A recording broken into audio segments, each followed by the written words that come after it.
Before this past November of 2019, I've been to church probably 2 times in my whole life with my family, and it was when I was younger, probably before middle school. So I didn't really ever grow up thinking about God much or having any conversations about Him. He wasn't really a part of my life. So my life before coming to faith was characterized mostly by a lack of purpose. My purposes in life were to please those that were close with me around me, and to find and be with one person to share my life with. But those really meant that I didn't really have a purpose in life, because when you're just trying to please those around you, that changes at a whim. So it's not a consistent purpose.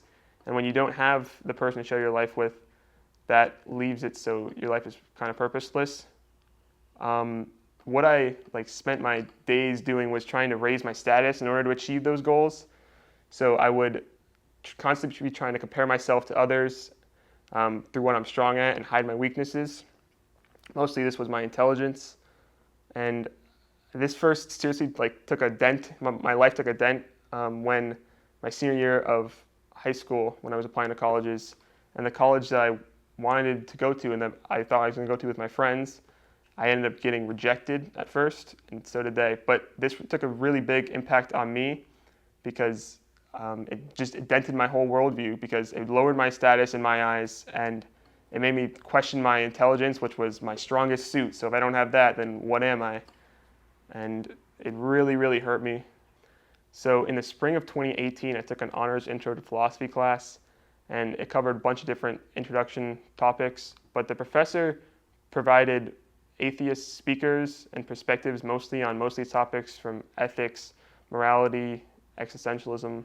It was mostly atheist perspectives, so I figured the questions extremely important, and it was my duty to provide a fair shake because he wasn't. So I started doing my own research on apologetics. Does God exist? What does He want? Who am I?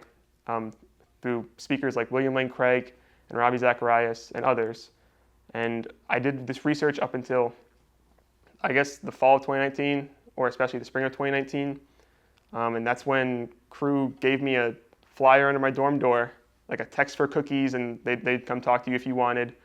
And I didn't end up texting or anything, but I kept this in my mind. I kept doing research, and I was having discussions with my friends as well, like academic discussions, because I felt it was important if it was true.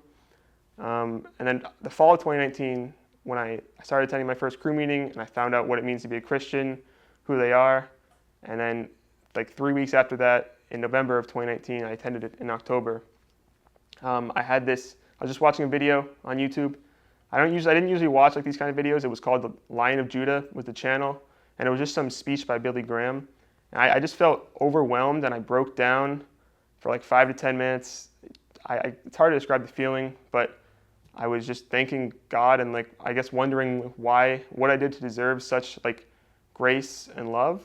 The overwhelming feeling I felt was happiness and thankfulness, because I just felt this weight of fear of failure and status, the importance of status just kind of left me, and I just was thankful for God and in that time.